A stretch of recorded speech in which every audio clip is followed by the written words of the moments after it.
A well-known speaker started off his seminar by holding up a $20 bill. In the room of 200, he asked, "Who would like this $20 bill?" Hands started going up. He said, "I am going to give this $20 to one of you, but first, let me do this." He proceeded to crumple up the $20 bill. He asked, "Who still wants it?" Still hands were up in the air. "Well, what if I do this?" He dropped it on the ground and started to grind it into the floor with his shoe. He picked it up, now crumpled and dirty, and asked, "Who still wants it?" Still hands went up into the air.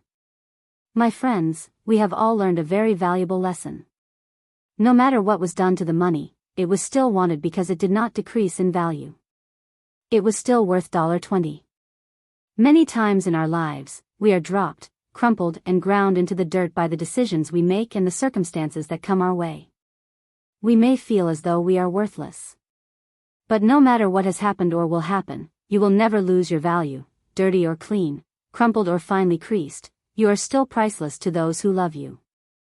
If memory serves me correctly, I was wearing a little white tank top and a short black skirt. I had been raised Orthodox Muslim, so I had never before worn such revealing clothing while in my father's presence. When we finally arrived, the chauffeur escorted my younger sister, Layla, and me up to my father's suite. As usual, he was hiding behind the door waiting to scare us. We exchanged many hugs and kisses as we could possibly give in one day. My father took a good look at us. Then he sat me down on his lap and said something that I will never forget.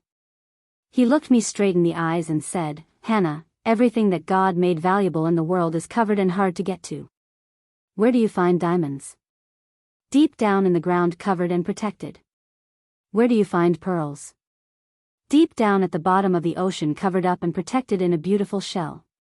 Where do you find gold? Way down in the mine, covered over with layers and layers of rock. You've got to work hard to get to them." He looked at me with serious eyes. "Your body is sacred. You're far more precious than diamonds, sand, pearls, and you should be covered too." Source: More Than a Hero, Muhammad Ali's life lessons through his daughter's eyes. It's a phrase that my mother uses a lot. I used to wonder, how in the world can mother call them beautiful? I am a logical, statistical man. I call things as I see them. I didn't see beauty. My mother would tell people this with an enthusiasm they could feel. She was genuine. She wasn't telling them they were beautiful to get something from them. Most of the time, they were trying to get something from her. I wondered for years what was wrong with mother's perception and vision. Couldn't she see that all of the people she called beautiful weren't beautiful? You were beautiful only if you had a certain figure and face that was classed as beautiful by the laws of the world and glamour. Yet when my mother spoke, people smiled as though Glamour magazine had listed them as one of the beautiful people of the year. It took me years to finally understand my mother's vision and the phrase, "Beauty is in the eye of the beholder." My mother had a spirit that could see the beauty in a person. Most only look on the outside and then compare what they see with the standards the world has given them. That was what I was doing. Today, when you leave your house, carefully look at the first person whom you see and notice how beautiful they are. They may be balding, fat, wrinkled, pimply, or any of the other things the world frowns upon as beauty. Look at them closely and look for the beauty. If you really look, you'll see it. I didn't believe that at first until I tried it. Sure enough, as I stared and opened another set of eyes, I was able to see the beauty in every person. No matter how rough or worn a person looked, each pain-etched line held a glimpse of beauty. You just had to look for the beauty. It's there. When you leave your home this morning, look hard at each person. You will start to see the beauty of every human who you didn't know existed.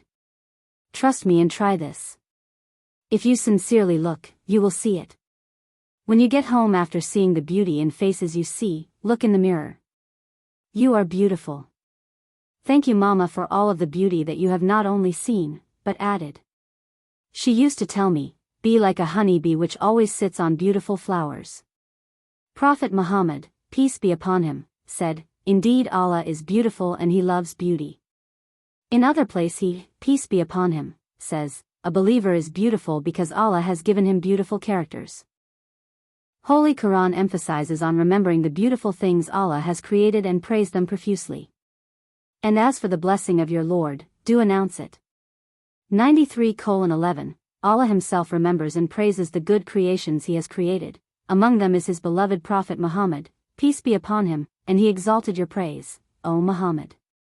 94:4 Indeed Allah and his angels are sending blessings upon the Prophet. O you who believe, send blessings upon him, you as well, and salute him with a becoming salutation. 33:56 Dear readers, you are beautiful. May Allah's beautiful blessings be upon you always.